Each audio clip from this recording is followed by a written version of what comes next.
بسم اللہ الرحمن الرحیم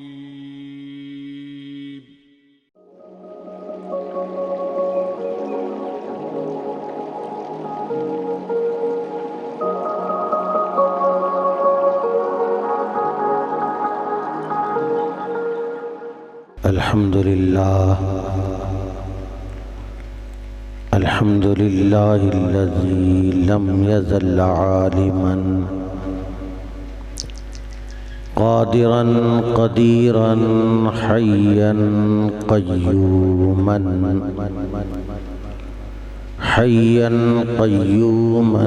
سميعا بصيرا. أما بعد فأعوذ بالله من الشيطان الرجيم. بسم الله الرحمن الرحيم. إنا نحن نزلنا الذكر وإنا له لحافظون. آمنت بالله صدق الله مولانا العظيم. إن الله وملائكته يصلون على النبي يا أيها الذين آمنوا صلوا عليه وسلموا تسلیما. محبت سے درود پاک پڑھ لیں.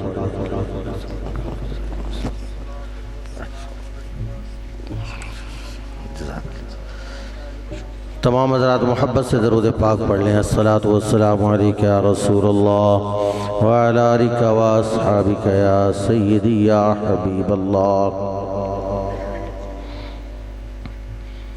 نہایت محترم محتشم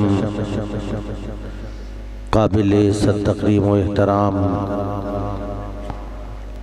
علماء کرام، نعت خوانان شیر لسان،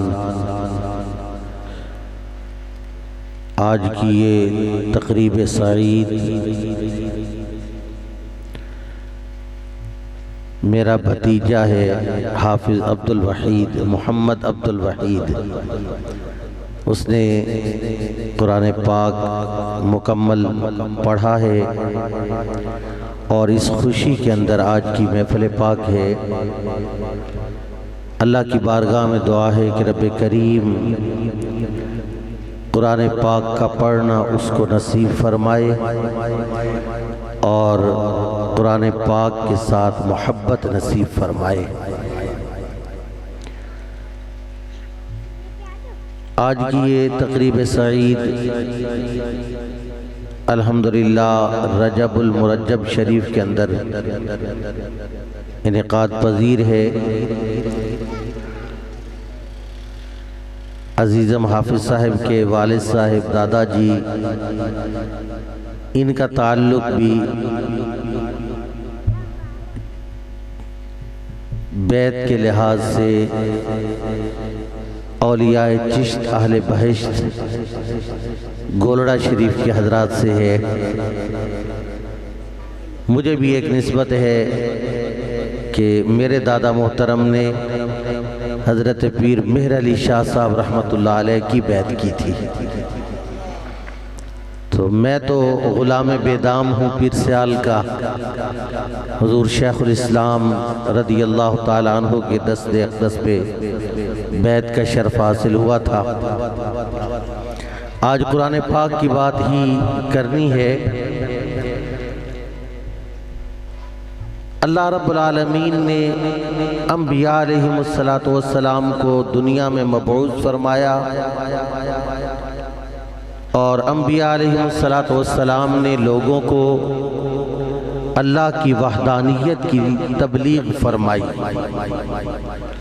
انشاءاللہ میرے بعد جو خطاب ہونا ہے، ہمارے علاقے کے اندر ایک نامور خطیب ہیں علامہ عبدالرزاق احسن الباروی صاحب.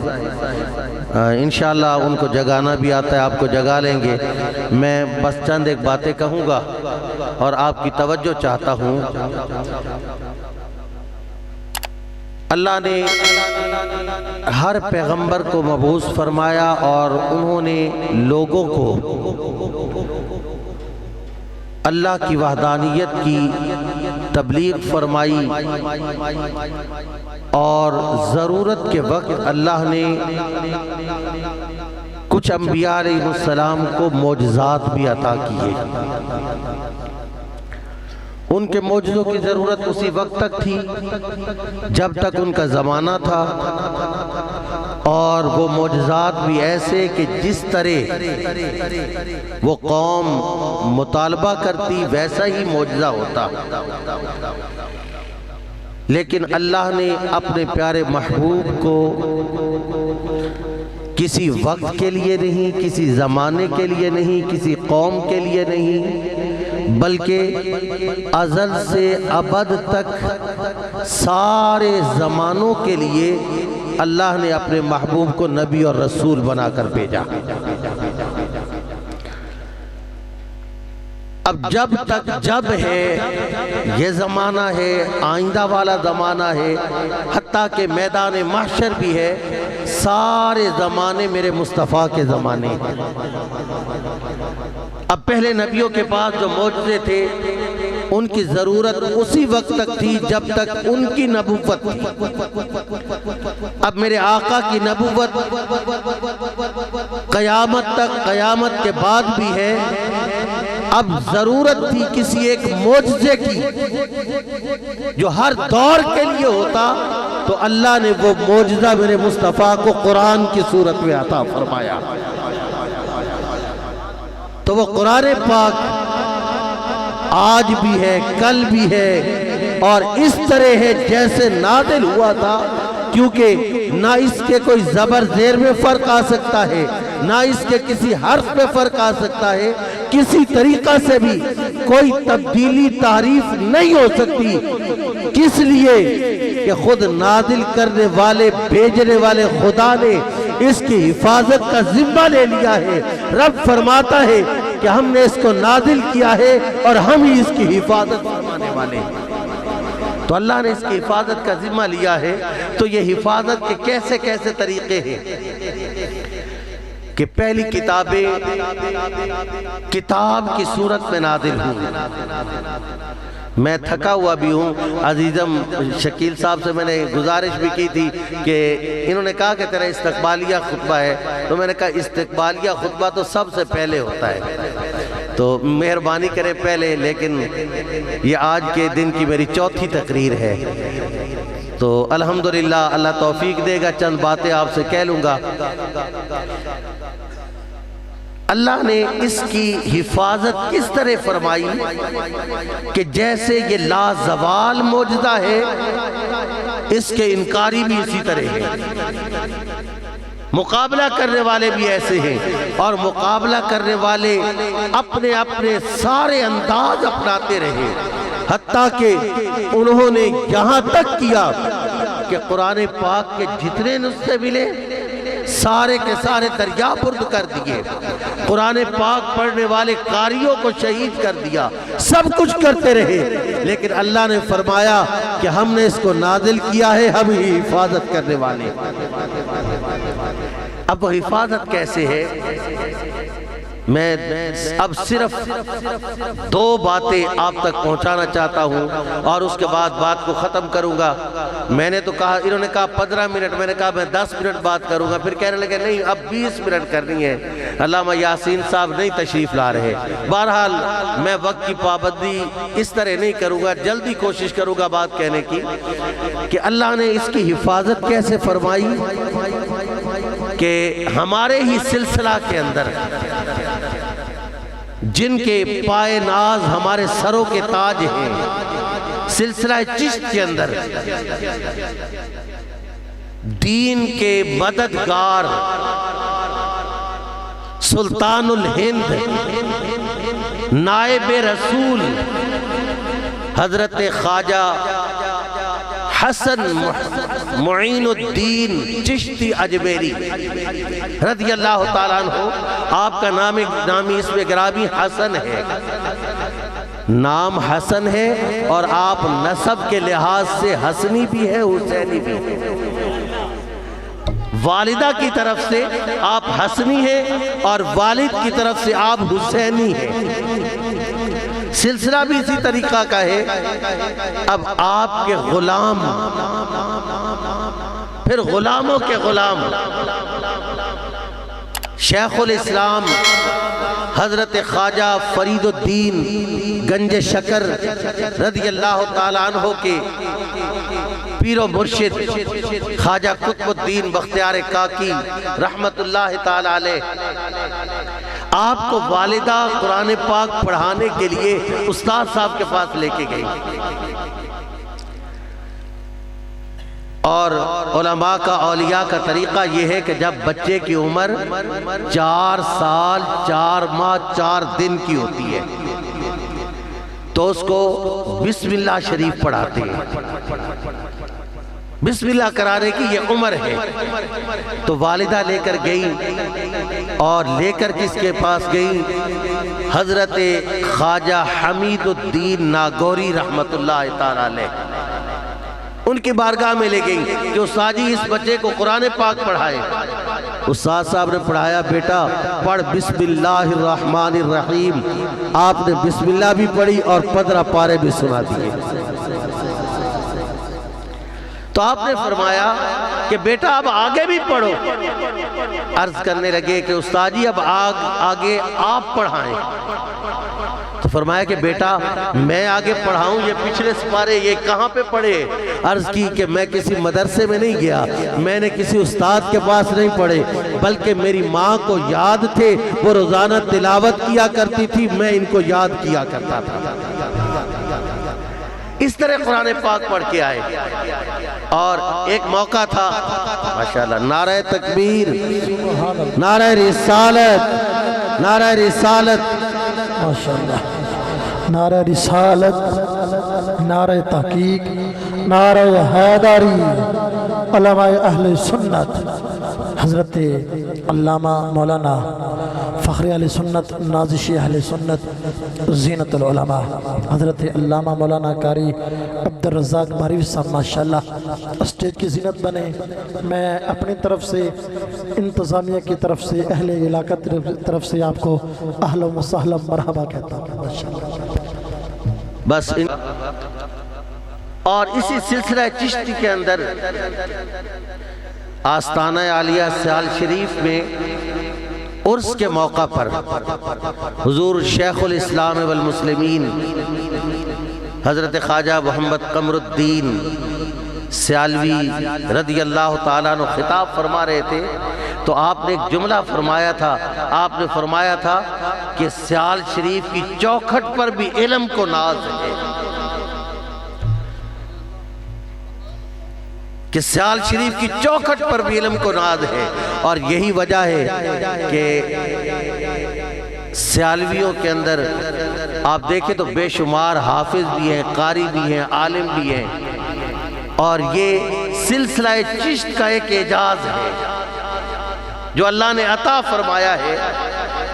اور میں تو یہ کہتا ہوں کہ یہ ایسا سلسلہ ہے علم کا کہ انشاءاللہ یہ قیامت تک چلتا رہے گا۔ لیکن ایک بات، آج میرے بھتیجے نے قرآن پاک تکمیل کیا ہے، مکمل کیا، اس خوشی کے اندر یہ بات ہے، تو علماء کی موجودگی میں گستاخی کر رہا ہوں، بات کہہ رہا ہوں، اگرچہ بات کڑوی لگ بھی جائے گی کسی کو، لیکن بات کہوں گا۔ پہلے میں نے کہہ دیا تھا کہ میں نے تقریر کو نہیں کرنی، یہ ہمارے شہزادے جو ہیں یہ جگہ بھی لیتے ہیں اور بول بھی لیتے ہیں، انشاءاللہ آپ کو جگائیں گے۔ اپنے استاد محترم سے یہ بات میں نے سنی، علامہ غلام محمد توسوی رحمت اللہ تعالیٰ علیہ سے۔ آپ فرماتے کہ ہمیں ہمارے استاد صاحب، میرے دادا استاد ملک العلماء فخر العلماء علامہ عطا محمد بدیالوی رحمت اللہ تعالیٰ علیہ، آپ نے ایک بات فرمائی کہ جب طالب العلم پڑھنے کے لیے آتا ہے،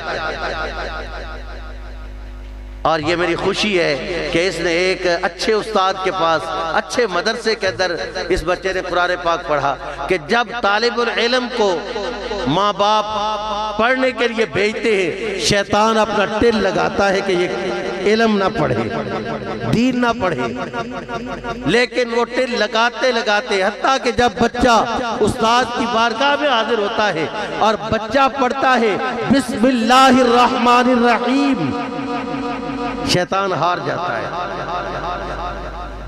تھک جاتا ہے، لیکن کیا ہے کہ چور چوری چھوڑ دیتا ہے پر ہیرا پھیری ستے پہ ہو جاگنے بیٹھے ہو. چور چوری چھوڑ دیتا ہے پر ہیرا پھیری وہ چوری چھوڑ دا وہ ضرور کرتا ہے. تو پھر وہ شیطان کیا کرتا ہے کہ اب اس کا بس تو نہیں چلتا, وہ کیا کرتا ہے اس بچے کے دل میں تکبر کا بیج ڈال دیتا ہے. جیسے جیسے وہ پڑھتا جاتا ہے ادھر وہ بیج پودا بنتا ہے, پھر پودا درخت بنتا ہے, پھر تناور درخت بنتا ہے. اب استاد کا کمال ہوتا ہے, وہ کمال کیا ہوتا ہے اگر استاد صحیح العقیدہ ہو, صحیح ہو. اب ادھر علم پورا ہوا, ادھر وہ تکبر کا تناور درخت وہ پورا ہو جاتا ہے. استاد پھر کسی شیخ کامل کی بارگاہ میں بھیجتا ہے. جب ادھر بھیجتا ہے شیخ کامل اپنی نظر ڈالتا ہے, وہ تناور درخت اکھڑ کے باہر چلا جاتا ہے. اللہ اس کے دل کو اپنے نور سے منور فرما دیتا ہے, پھر علم بھی فائدہ دیتا ہے. پھر علم فائدہ دیتا ہے, فائدہ ہو جاتا ہے. آج کل یہی ایک مصیبت ہے نا کہ کوئی فیس بک کو دیکھ لیا, کوئی بازار سے لے کے چند کتابیں پڑھ لی اور پھر کہا کہ میرے سے بڑا ڈنگر کوئی نہیں. پھر لوگ ایسے بن جاتے ہیں. ہاں جب کسی کامل استاد کی بارگاہ میں بیٹھے, پھر وہ کسی کامل کی بارگاہ میں بھیجتا ہے, پھر یہ علم اتنا فائدہ دیتا ہے, اتنا فائدہ دیتا ہے کہ پڑھنے والا خود بھی ڈر جاتا ہے, والدین کے لیے بھی ذریعہ بخشش بن جاتا ہے. حتیٰ کہ وہ اتنا کامل ہوتا ہے کہ لوگوں زمین پہ چونٹیاں بھی اس کے لیے دعا کرتی ہے اور دریاؤں کے اندر مچھلیاں بھی اس کے لیے دعائیں کیا کرتی ہیں. الحمدللہ اللہ کا کروڑہ کرم ہے. اللہ رب العالمین نے اس بیٹے کو قرآن پاک کی نعمت سے مالا مال کیا ہے. ہم پڑوس میں ہیں, شاید بلکہ یقیناً اس پڑوس کی وجہ سے, حافظ قرآن کے پڑوس کی وجہ سے ہماری بھی بخشش ہو جائے گی, ہماری بھی بخشش کا ایک ذریعہ بن گیا ہے. الحمدللہ دلی دعا ہے کہ اللہ تعالیٰ اس بیٹے کو قرآن پاک یاد رکھنے کی توفیق عطا فرمائے, اور میں یہ بھی دعا کروں گا کہ اللہ اس کو عالم باعمل بھی بنائے. اللہ تعالیٰ اس کو والدین کے لیے ذریعہ بخشش بنائے اور ہم سب کے لیے بھی ذریعہ بخشش اور نجات بنائے. آمین. وآخر دعوانا ان الحمدللہ رب العالمین.